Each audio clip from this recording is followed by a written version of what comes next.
পরিস্থিতির মনের মতন করে নিতে হয়, না হলে কিন্তু মুখের হাসিটা কেড়েই যাবে।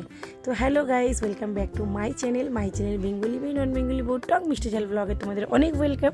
তো আশা করি তোমার সবাই খুব ভালো আছো, সুস্থ আছো। তো তোমাদের সাথে আজকে অনেক কিছু শেয়ার করব, অনেক ধামাকাদার ব্লগ এটা। বন্ধুরা কেউ স্কিপ করো না, পুরোটা দেখো, আশা করি তোমাদের খুব ভালো লাগবে। আর ভালো লাগলে বন্ধুরা অবশ্যই কিন্তু লাইক কমেন্ট করতে ভুলো না। তো বন্ধুরা তোমাদের এইটাই বলি যে আজকের ওয়েদারটা খুব খারাপ। অন্যদিন ওয়েদার খারাপ নিয়ে এত বেশি মাথা ঘামানো হয় না, বাট আজকের ওয়েদারটা নিয়ে খুব বেশি মাথা ঘামিয়েছি। কেন বৃষ্টি পড়ছে, বৃষ্টিটা না পড়লে ভালো হতো। কেন বলো তো বন্ধুরা? কারণ আজকে তো রাতে পার্টি, আজ তো যাবো পার্টিতে, এইরকম বৃষ্টি কায়দে মেকআপ পুরো মাটি হয়ে যাবে। কিন্তু কী করবো বন্ধুরা, চলো এক এক করে আগে ঘরের কাজগুলো গুছিয়ে নিই, তারপরে সন্ধেবেলা পার্টির ব্যবস্থা হচ্ছে।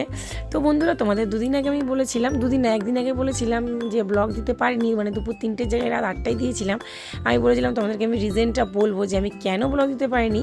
তো সেই রিজনটা আজকেই তোমরা জেনে নাও কেন দিতে পারিনি।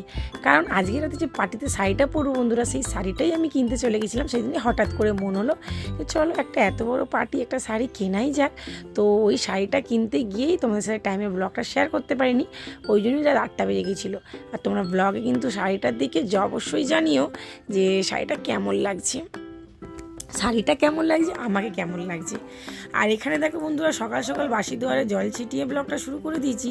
আর ছেলে এখানে ড্রয়িং নিয়ে বসেছে, কারণ কালকে এসেছিলো নতুন ম্যামের এইসব পড়া দেখানো করা, ওনার পড়া করানো, এইসবের চক্করে ড্রয়িংটা রয়ে গেছিলো। আর আজকে ওটা সাবমিট করার ডেট। আর সকালে একটু তাড়াতাড়ি উঠেছিল, ওই জন্য বললাম আর একটু ড্রয়িংটা করে নাও বাবু। তো ও ড্রয়িং করছে, আর আমি এদিকে চলে এসেছি ছেলের জন্য টিফিন বানাবো।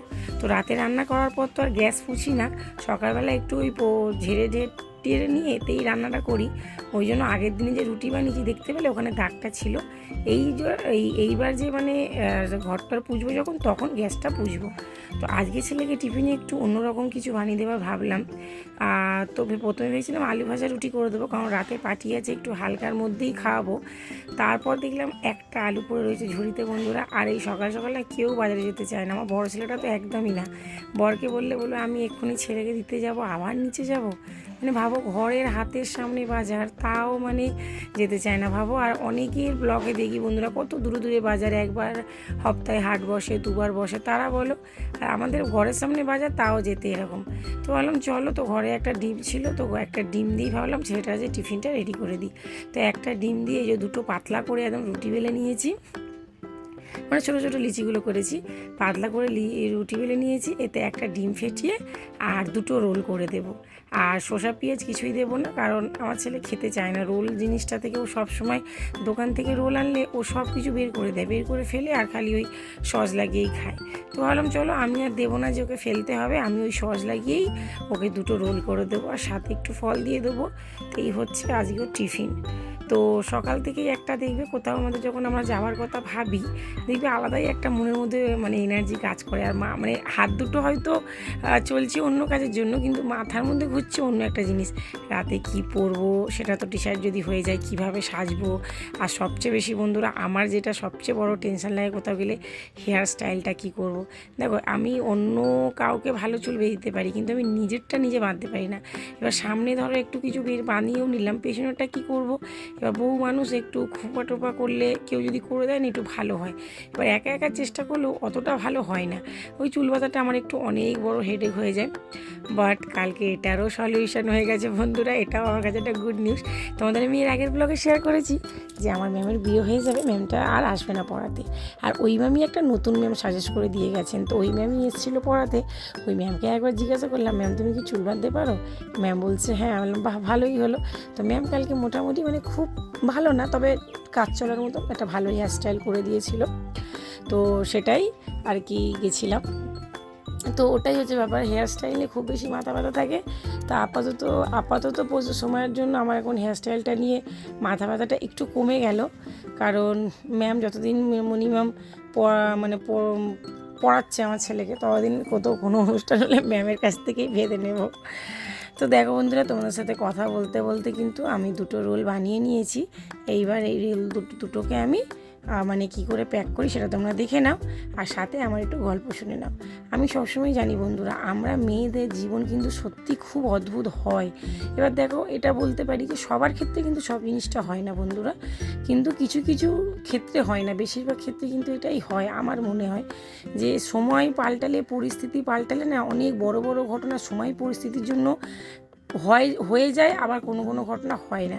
যেমন আমি আমার কথাই বলি বন্ধুরা, যেহেতু আমি আমার কাহিনী তোমাদের সাথে শেয়ার করছি, আমার কথাই বলো। আমি আমার শ্বশুরবাড়িতে বিয়ে হয়ে আসার পর একটা বাঙালি মেয়ে থেকে বিহারি বৌমার যে জার্নিতে আমি আমার বাঙালির পুরো অস্তিত্বটাই মিটিয়ে দিয়েছি বলতে পারো। মানে আমার ভাষা, আমার টেস্ট, মানে খাওয়া দাওয়া বা কীভাবে থাকি, বসি, উঠি, সব কিছুরই আমি অনেক পরিবর্তন করে নিয়েছি, অনেক কিছু। আর তো সেই জায়গায় মানে আমার মনে হয় যেন আমি বাঙালির অস্তিত্বটাকেই মিটিয়ে দিয়েছি আমার মধ্যে থেকে। বাংলা কথাও আমি কারোর সাথে বলি না, শুধু আমার বাবার বাড়ির লোকের সাথে, কারণ যেই বাড়িতে থাকি সেখানে সব বিহারিরা থাকে, প্লাস শ্বশুরবাড়ির সবাই প্রপার হিন্দি কথা বলে। হিন্দি মানে আমাদের দেশের বিহারের ভাষা বলে আমার শ্বশুর শাশুড়ি। কোথাও না কোথাও আমি সেটাও শিখে নিয়েছি বন্ধুরা, অনেকটা সেই ভাষাগুলোও বলতে পারি। শাশুড়ির কাছে 24 ঘন্টা ওনার সাথে থাকতাম আগে, যখন ওনার সাথে ওই সব কথা শুনতে শুনতে না ওগুলোও শিখে নিয়েছিলাম। বাংলা ভাষাটাকে প্রায় ভুলে গেছিলাম। কিন্তু এখন যারা আসছে নতুন, তারা তাদের তো বাপের বাড়ির সারনেমটাই ছাড়ছে না বন্ধুরা, ভাবো। আর আমি নিজের অস্তিত্বটাকেই মিটিয়ে নতুন অস্তিত্ব বানিয়ে নিয়েছি। শুধু এই জন্য বন্ধুরা কি বাঙালি ঘরের মেয়ে বলে আমাকে এত মানে মানে সব কিছু মানে মজবুর করেছে করতে, নাকি সময় পরিস্থিতি এখন সব কিছু পাল্টে দিয়েছে, আমি কিছু বুঝে উঠতে পারি না। তবে হ্যাঁ, খুব খারাপ লাগে যে আমিও যদি সেই জিনিসটা পেতাম, হয়তো আমার লাইফটা একটু আলাদা হতো। তো যাই হোক, এখন যারা আছে তারা তো নিজের মানে সারনেমই পাল্টাচ্ছে না, তো আর বাকি কিছুর তো আর কিছু বলেই লাভ নেই। তাই সেটাই বলি বন্ধুরা, যে আমরা মানে হাউস ওয়াইফরা বা মেয়েরাই বলতে পারো, এমন একটা মানে মানুষের ব্যক্তিত্ব একটা পরিস্থিতি কিন্তু ডিপেন্ড করে দেবে বন্ধুরা। একটা পরিস্থিতিতে একটা মানুষের ব্যক্তিত্ব ফুটে ওঠে তার ডিসিশনের ওপরে। তো যাই হোক, যেটা আমার সাথে সেই সময় হয়েছিল সেটা নিয়ে কিন্তু আমার মনে এখন কারোর জন্য কোনো রাগ অভিমান নেই, আমার শ্বশুরবাড়ি কারোর জন্য। কিন্তু হ্যাঁ, মনে কোনো একটা আফসোস আছে যে ওরা যেটা এখন পাচ্ছে, আমি যদি সেই সময়টা পেতাম তাহলে হয়তো আমার লাইফটা আরও অনেকটা মানে হ্যাপিতে কাটতো, বা আরও অনেক সুন্দর মেমোরি আমি হয়তো রাখতে পারতাম আমার লাইফে, যেগুলো এখন একটু খারাপ। কিন্তু যাই হোক, বলে না, সে সব কিছুর পরিস্থিতির মধ্যে দিয়ে মানুষ কিছু শেখে। তো সেই জিনিসগুলো আমার হয়েছিল বলে আজ কোথাও না কোথাও আমি নিজের জন্য নিজে প্রাউড ফিল করি যে আমি একটা বেঙ্গলি মেয়ে হয়ে যেগুলো আমি করে দেখিয়েছি, সেটা তারা এখন পারছে না।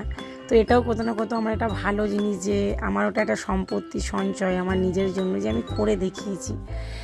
তো যাই হোক বন্ধুরা, অনেক গল্প হয়ে গেল, এবার শুধু হবে বিয়েবাড়ির গল্প। ঠিক আছে বন্ধুরা, তো কালকে ছিল একটা রিসেপশন পার্টি, আমার বান্ধবীর দেওরের রিসেপশন। এই বান্ধবীটা আমার কবেকার জন্য বন্ধুরা, এই বান্ধবীটা যখন আমার ছেলে নার্সারিতে পড়তো তখনের ফ্রেন্ড। আমার ফ্রেন্ড করতে যেমন ভালোও লাগে বন্ধুরা, সেমনি আমি ফ্রেন্ডদেরকে গুছিয়ে রাখতেও পারি। একটা আলমারিতে একটা জামা কাপড় যেমন যত্ন সহকারে গুছিয়ে রাখলে অনেক দিন চলে, সেমনি কিন্তু সম্পর্কগুলোও বন্ধুরা গুছিয়ে রাখতে হয়। তো আমি এই গুণটা আমার মধ্যে আছে বন্ধুরা, আমি নিজে থেকেই বলছি, সম্পর্ক আমি খুব সুন্দর গুছিয়ে রাখতে পারি। তো এইটা আমার সেই পুরনো বন্ধুরা, স্কুল চেঞ্জ হয়ে গেছে, সব যে যার অন্য অন্য স্কুলে চলে গেছে, কিন্তু সেই বন্ধুত্বটা আজও রয়ে গেছে। ওর দেওরের বিয়েতে আমাদের ইনভিটেশন করেছে। আর এই যে আর একটা রেড কালার পরে শাড়ি দেখতে পাচ্ছ, এটাও একটা বান্ধবী। ও ওই নার্সারি ক্লাস থেকেই বন্ধু হয়েছিল, কিন্তু ওর ছেলে এখন অন্য স্কুলে পড়ছে, তাও সব আমরা একসাথে বন্ধু সার্কেলে রয়েছি। রোজ ফোনে কথাও হয় না, 6 মাস হয়ে একবার হয়তো কথা বলো, কিন্তু মনের যে একটা আমাদের সম্পর্কটা খুব ভালো রয়েছে, বুঝতে পেরেছি বন্ধুরা, যার জন্য ও আমাদেরকে ডেকেছিল। তো যাই হোক বন্ধুরা, পার্টিতে আমাকে এই লুকে কেমন লাগছে অবশ্যই জানিও কিন্তু। আর এই হলো আমার ফ্রেন্ড। তো আমার ফ্রেন্ডের বর আর তার একটা ছেলে, আর আমার বর, আমি আর আমার 2 ছেলে। তোমাদেরকে সোজা মেন কোর্সটা দেখিয়ে দিলাম, এর পরেও অনেক কিছু ছিল বন্ধুরা। এবার তোমরা তো বুঝতেই পারছো, সত্যি কথা বলতে ভিডিও করে হয়ে ওঠেনি ওখানে, কারণ প্লেট নিয়ে খাবো না, ভিডিও করবো। এরপরেও অনেক কিছু ছিল, চিকেন, ডেজার্টে আইসক্রিম, পান, জিলেবি, মালপোয়া, মানে আনকাউন্টিং ব্যাপার। তারপর স্টার্টারে যেমন ছিল ফুচকা, রেশমি কাবাব, পনির পকোড়া, ককটেল, মকটেল, এইসব অনেক কিছু ছিল। খুবই মানে ভালো একটা পার্টি ছিল, রিসেপশন পার্টি। আর এই যে পার্পেল রঙের শাড়িটা পরে এটা হচ্ছে আমার ফ্রেন্ড, ওর দেওরের আর কি রিসেপশানে গেছিলাম। তো প্রথমে কিছুটা ডান্স করার পর ওর অনুষ্ঠান, তো ওকে তো ওর গেস্টদেরকে অ্যাটেন্ড করতে হবে না, তো একটুখানি ডান্স করে ও চলে গেছিলো। তারপর ও বলেছিল তোমরা খেয়ে আসো, তারপর কিন্তু হবে জমিয়ে। তা আমরা খাবার পর ভাবলাম চলো একবার অ্যাটলিস্ট ওর সাথে দেখা করে আসি। তো যখন ওর সাথে দেখা করতে গেলাম ব্যাস ধরেছি এবার এবার ডান্স করতে। ব্যাস আর কি জমিয়ে ডান্স কি বলো বন্ধুরা। অনেক দিন পর 3 বন্ধু এক হয়েছিলাম, মানে কি বলবো, ফটো তোলা, গল্প, সব কিছু, মানে সময়টা খুব ভালো কেটেছে। ও এত ব্যস্ত, ওর বাড়ির বড় বউ, ও এতটা ব্যস্ত ছিল, মানে ওর নিজের ফাংশানে ওর গেস্টদেরকে অ্যাটেন্ড করছিল, তারপরেও আমাদেরকে অনেক সময় দিয়েছে, অনেক সময়। অনেক সময় হয় না যে গেস্টদেরকে ডেকে নিল তারপর আর কোনো মানে খুঁজলোই না, সেরকমটা না, ও অনেক সময় দিয়েছে, খুব খুঁজেছে, খুব ভালোও লেগেছে। আমরা সবচেয়ে বড় কথা কী বলতো বন্ধুরা, বৃষ্টির জন্য না মনটা খুব খারাপ হয়ে গেছিলো, যাবো না এরকম করে না অনেক রাত করে বেরিয়েছিলাম। ওই জন্য রেডি ফেডি হওয়া সেই সব সেমন কিছু তোমাদের সাথে শেয়ারও করা হয়নি। আর রেডি হওয়ার পর তোমাদেরকে একবার লুকটা দেখিয়ে দিয়েছিলাম। আর এই বৃষ্টি মাথায় নিয়ে কোনো রকম অটো করে গেছি, আর অটো করেই এসছি। আর আমার বান্ধবী বাইক নিয়েই এসছে, আর বাইক নিয়েই চলে যাচ্ছে।